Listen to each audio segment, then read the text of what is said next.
로마서 오늘 말씀은 로마서 2장 17절에서 29절까지의 말씀입니다.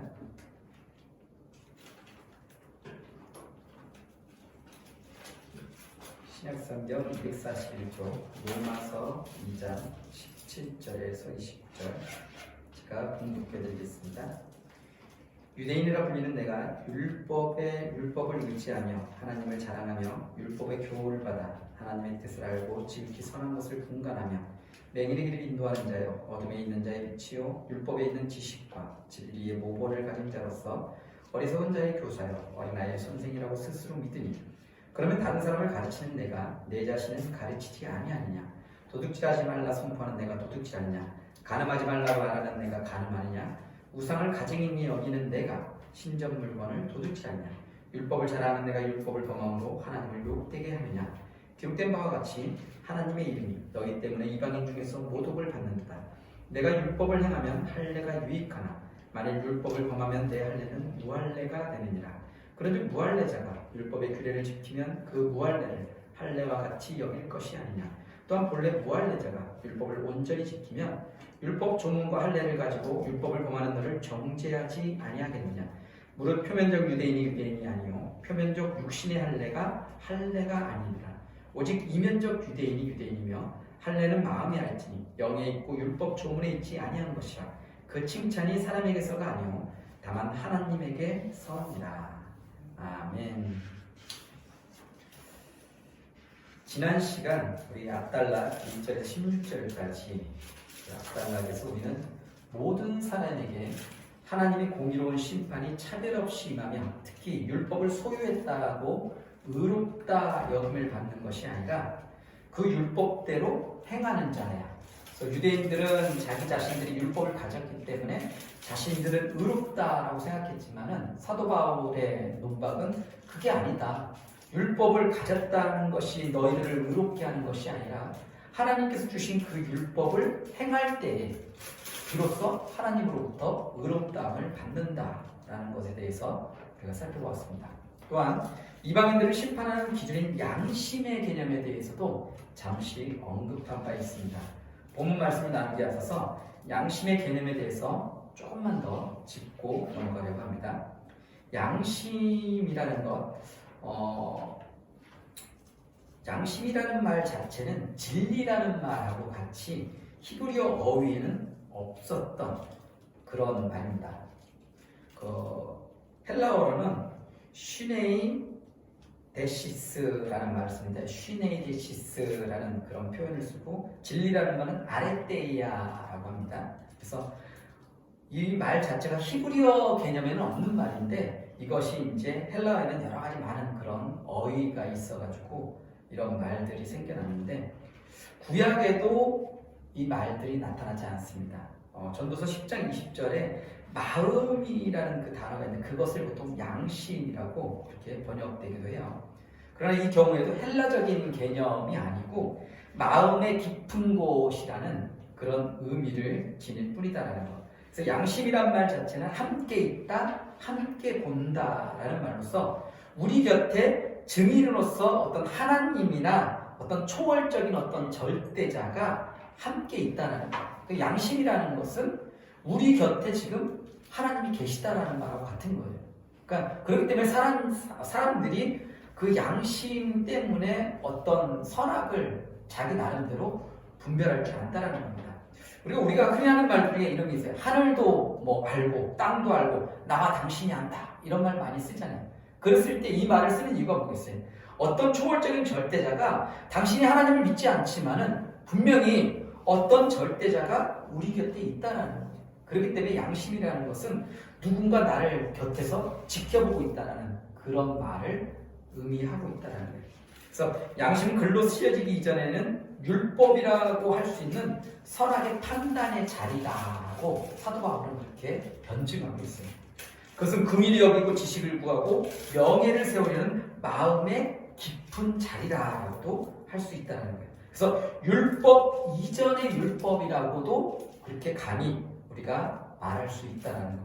그래서 양심의 기능은 판단하는 개인의 윤리적 자각과 관련되어 있고 그리고 우리 어떤 선악을 우리 스스로, 그러니까 믿지 않는 사람들도 선악에 대해서 양심을 통해서 알게 된다는 거예요. 그 기능을 하는 것이 바로 양심이다라는 거예요. 그래서 그리스도가 나타낸 진리를 그에게 지시하여 매우 높은 기준에서 판단하게 하는 무엇, 이게 이제 사도 바울이 주장하는 거예요. 사도 바울에게 있어서는 어떤 내 안에 내재한 능력이 아니고 성령을 통해서 규정받는 것. 그래서 성령을 통해서 하나님께서 우리에게 그리스도를 통해서 나타내신 어떤 진리를, 그것을 우리가 깨닫게 하는 그 어떤 무엇, 그것을 사도 바울은 어떤 이런 같은 개념으로서 양심의 어떤 그런 기능이라고 판단하고 있습니다. 좀 더 쉽게 표현하면 그리스도인에게 있어서 양심은 죄와 욕심의 얽매임에서 해방받은 마음이고 그리스도에게서 얻어지는 것. 이것이 그리스도인들에게 있어서의 양심이다라는 겁니다. 양심의 개념에 대해서는 이 정도 하고 오늘 본문 말씀으로 한번 돌아가겠습니다. 바울이 지적하고 있듯이 유대인들은 율법을 완벽하게 지키지 못하면서 자신들은 율법을 수여받은 선민이기 때문에 그 율법을 받은 것만으로 당연히 구원에 이를 수 있다는 그런 우월감에 빠져 있었다는 겁니다. 때문에 바울은 그들의 교만함과 외식적인 행동 그리고 잘못된 구원관을 그렇게 예를 들어가면서 유대인들을 책망하고 있다는 거예요. 그래서 바울은 본문에서 유대인들의 죄를 크게 세 가지로 이야기를 합니다. 첫째는 오늘 본문 17절에서 20절 말씀인데, 율법을 지닌 유대인은 그 스스로 율법을 모두 알고 있다는 교만한 생각으로 율법을 가르쳤다는 겁니다. 여기서 바울은 유대인의 특권에 대해서 나열하는데, 그들은 스스로 자신들을 이방인과 구별해서 유대인들, 어떻게 보면 특별히 선택받은 민족, 선민이라고 그들을 칭했고, 율법의 소유를 하나님 백성의 확실한 표시로 생각했다는 거예요. 그래서 유일하신 하나님을 자기의 하나님, 우리만 믿을 수 있는 하나님, 우리만 사랑하시는 하나님, 그런 식으로 자랑했다는 겁니다. 또한 율법으로 교육을 받았기에 하나님의 뜻을 알고 인생에서 가장 중요한 것이 무엇인지를 우리는 분간할 줄 안다. 그러면서 스스로 이렇게 잘난 척하는 그런 사람들이 바로 유대인들이었다는 거예요. 그래서 그들은 이방인에 대해서는 눈먼 사람의 길잡이요 어둠 속에 있는 사람의 빛이요 어리석은 사람의 교사요 어린아이의 선생이라고 자기들 스스로 그렇게 확신하고 있었다는 거예요. 그러니까 세상 사람들은 율법을 알지 못하기에 그들은 지금 어두컴컴한 곳을 헤매는 그런 자들이다. 그래서 그들을 올바른 빛의 길로 인도하는 것은 우리다. 우리는 율법을 알기 때문에 우리가 그들을 이끌 수 있다. 이것이 유대인들의 생각이었다는 거예요. 두 번째는 오늘 본문 21절에서 24절에 유대인은 남에게는 율법의 준수를 강요하면서도 그들 자신은 율법의 근본 뜻을 저버리고 위선을 행함으로 도리어 하나님을 욕되게 한다는 거예요. 그래서 바울은 유대인의 삶에 나타난 극악한 모순을 날카롭게 지적하고 있습니다. 예를 들면 그들은 도둑질을 하지 말라고 설교하면서도 도둑질을 한다는 거예요. 간음을 하지 말라고 하면서도 간음을 하고 우상을 미워하라고 하면서도 신전의 물건을 훔치고 있다는 거예요. 그래서 율법을 자랑하는 자들이 율법을 오히려 어김으로 하나님을 더욱더 욕되게 만드는 그런 행위를 한다는 거예요. 그래서 이사야 52장 5절의 말씀처럼 유대인들의 불순종 때문에 하나님의 이름이 이방인 가운데서 모독을 받는다는 거예요. 그래서 하나님의 이름을 거룩하게 하기 위해서 부르심을 받은 자들이 오히려 신성 모독의 원인이 되어버렸다는 거예요. 이게 사도 바울이 오늘 본문 21절에 24절 말씀을 통해서 이야기하고 있는 그런 내용들입니다. 그리고 세 번째는 오늘 본문 25절에서 29절 말씀에 유대인은 할례 의식을 행하는 것에 의해 구원받을 수 있다는 오류에 빠져든 잘못된 구원만이라는 거예요. 그러니까 할례라는 것은 하나님이 그들을 하나님의 백성으로 삼으신다라는 언약의 증표였고 거기에는 율법에 대한 그들의 믿음과 순종이 요구되었다는 거예요. 그것은 하나님과 특별한 관계를 맺은 백성, 곧 하나님께 충성하기로 서약한 백성이라는 사실을 드러내 보이는 거다라는 거예요. 그러므로 언약의 의무인 율법을 지키면 할례는 유익하지만은 율법을 어기면 언약을 파괴하는 것이 되어서 도리어 할례의 원래적 의미를 상실해 버린다는 거예요. 그래서 오늘 사도 바울이 뭐라고 그래요? 유대인은 표면적 유대인이 아니라 뭐래요? 이면적 유대인이어야 된다는 거예요. 겉으로 드러나는 그게 진짜가 아니다라는 거예요. 정말 할례라는 것은 겉에 드러나는 그런 할례가 아니라 무슨 할례를 받아야 된다고 그래요. 나중에 보면 마음의 할례를 받아야 된다는 그런 주장을 해요. 그래서 육신에만 할례를 받는 자가 아니라 성령으로 마음의 할례를 받은 자, 그가 하나님의 진정한 백성이다라는 거예요.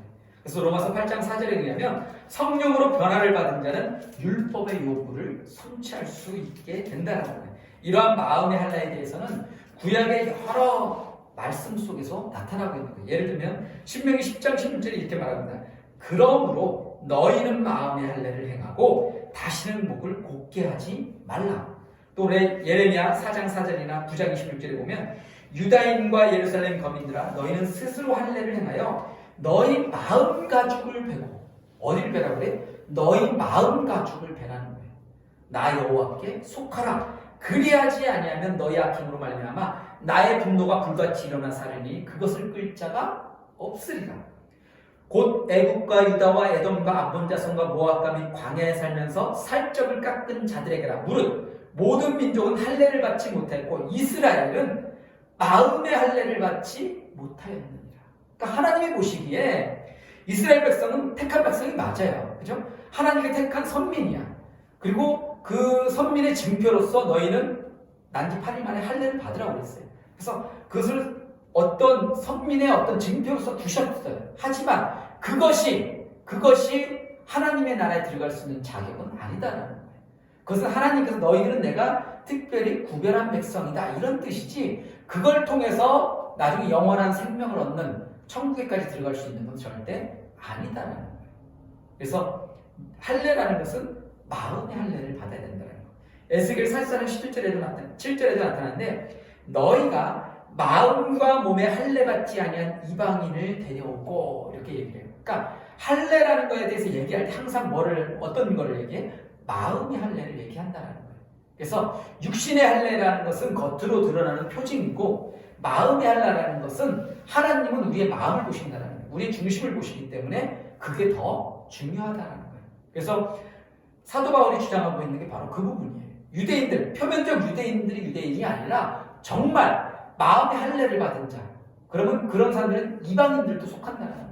이방인들도 마음의 할례를 받고 하나님을 믿으면 뭐예요? 그것을 하나님께서 그들을 하나님의 백성으로 인정해 주신다는 거예요. 이처럼 진정한 할례란 육체의 흔적을 남기는 것이 아니라 그가 받은 언약의 은혜를 기억하며 율법을 준수하고 내적인 생활에 충실한 것. 따라서 진정한 할례란 어디에 받는 것이다? 마음에 받는 것이다라는 거예요. 바울은 이를 보다 강조하기 위해서 마음이라는 말과 동의어로도 사용될 수 있는 신령, 퓨르마라고 영과 진리로 얘기할지라 할 때 그 말이에요. 그래서 신령이라는 말, 지금은 영으로 번역하는데 예전 성경에는 신령이라는 표현을 썼어요. 이것이 퓨르마라는 그 헬라어 단어인데 이것이 마음이라는 것과 같이 동의어로 사용될 수 있는 그런 단어다라는 거예요. 또한 바울은 하나님의 은혜는 그 의무와 함께 온다는 것을 상기시켜주고 있다는 것. 과거의 특권에 대한 그런 권리 주장은 아무런 소용이 없다라는 것입니다. 예수 그리스도의 은혜의 삶, 죽음과 부활의 구체적인 모습으로 주어진 그 은혜의 실체가 그 은혜가 주어진 사람들의 삶에서 구체적으로 나타나지 않는다면, 그리고 그 실체가 변하지 않는다면 그것은 은혜가 거부되었다라는 것을 의미한다고 볼 수 있다는 것. 그렇기 때문에 하나님은 우리가 아는 것과 더불어 실제로 행하기를 원하시며, 만일 우리가 그렇게 하지 못한다면 우리는 하나님의 은혜를 아무 소용없는 것으로 만들고 만다는 거예요. 유대인들처럼 오늘날 우리도 스스로의 착각이나 자아도취에 빠져서 택한 백성이라는 특권을 함부로 남용하며 살고 있지는 않든지 우리 스스로를 돌아볼 필요가 있다는 거예요. 이게 오늘 사도 바울이 오늘 말씀을 통해서 우리에게 들려주시는 율법과 할례의 참된 의미다라는 거예요. 그래서 이러한 의미들을 여러분들이 꼭 잘 기억하시고, 우리가 겉으로 드러나는 그 어떤 기독교인의 모습, 그 겉모습이 아니라 뭐예요? 그 중심, 하나님은 우리의 중심을 보신다는 거예요. 그래서 그 중심이 더 중요하다는 것을 여러분들이 기억하시고 하나님의 말씀대로 살아갈 수 있는 저와 여러분들이 될 수 있기를 간절히 소망합니다. 기도드리겠습니다. 거룩하신 하나님, 오늘 율법과 할례의 진정한 의미에 대해서 오늘 로마서 2장에 있는 말씀을 통해 다시금 우리가 서로의 그런 우리 자신들을 돌아보고 그 말씀들을 나누어 봅니다. 사도 바울이 했던 말씀처럼 우리가 진정한 그리스도인이 되기를 원합니다. 겉으로만 번지르한 위선적인 그런 모습이 아니라 정말 예수 그리스도의 심장으로 예수 그리스도의 사랑을 가지고 살아갈 수 있는 저희가 될 수 있도록 도와주시옵소서. 그래서 예수 그리스도의 향기가 우리의 삶 가운데 가득히 차고 넘칠 수 있도록 늘 우리를 이끌어 주시고 지켜 주시옵소서. 이 모든 것 우리 주 예수 그리스도의 이름으로 기도드립니다. 네, 우리 213장 찬양 드리도록 하겠습니다.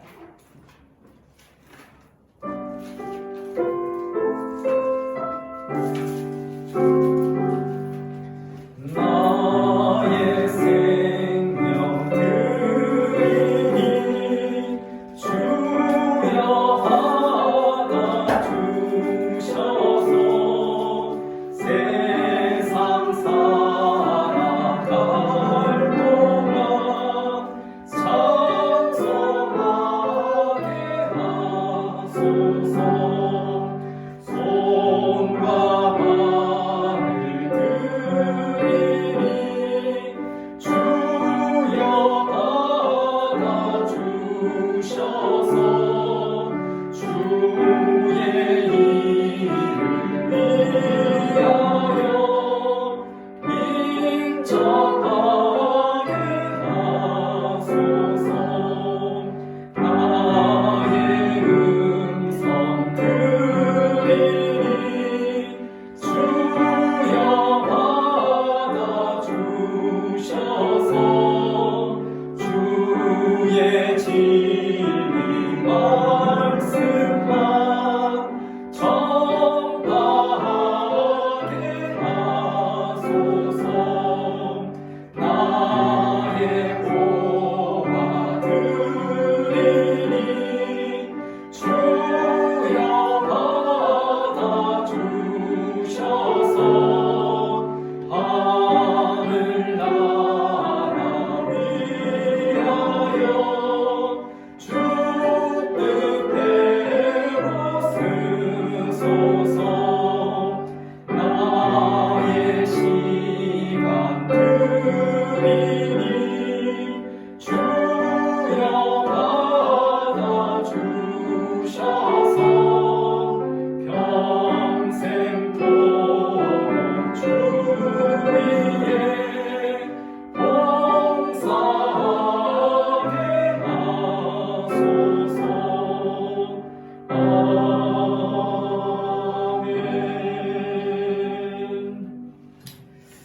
거룩하신 하나님, 오늘도 하나님 앞에 귀한 예물을 드립니다. 주님, 알게 모르게 또 계절로 헌금해 주시는 손길들 주님께서 기억해 주시고, 주님 하나님께서 늘 우리 하늘님 예배 공동체가 하나님의 크신 은혜와 사랑 가운데 더욱더 부흥되고 성장할 수 있는 그런 공동체가 될 수 있도록 도와주시옵소서. 주님, 늘 우리의 삶 가운데 물질적으로나 영적으로 부족하지 않도록 늘 채워주시고 30배, 60배, 100배 열매를 맺어갈 수 있는 복된 인생들이 될 수 있도록 도와주시옵소서. 이 모든 우리 주 예수 그리스도의 이름으로 기도드립니다. 그리고 마지막 찬양 드리고 축도로서 마치도록 하겠습니다.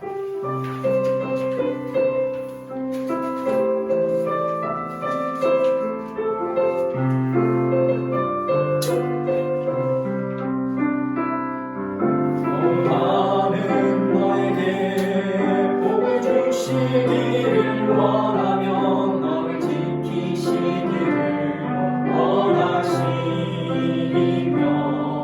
여호와는 그 얼굴을 너를 향하여 드사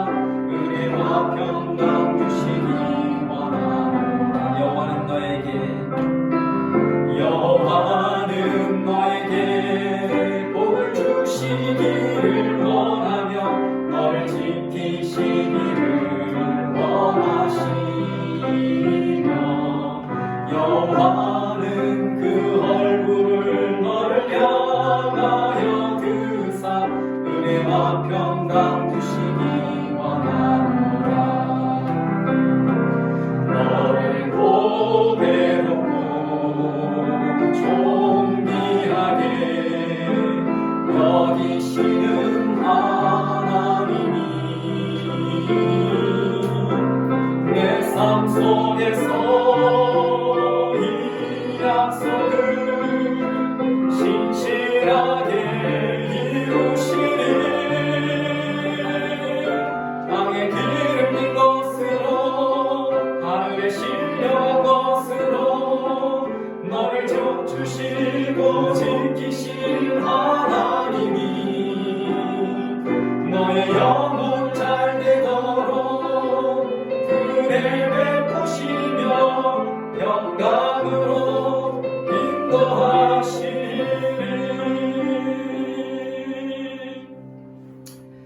지금 우리 주 예수 그리스도의 보혈에 의한 십자가 대속의 은혜와 하나님 아버지의 변함없이 무한하신 사랑과 우리 가운데 늘 함께 하시며 만족케 하시는 성령님의 감동과 이루고 있던 충만하심의 은혜가 오늘 함께 나눈 말씀처럼 율법과 할례의 참 의미를 알고 또한 참된 그리스도인이 무엇인지를 깨달아 소망하며 또한 우리가 그것을 다짐하는 우리 각 사람과 또한 그 가정과 우리의 삶의 터전과 우리 하나님 공동체 위에 영원토록 함께 하시기를 간절히 축원하옵나이다.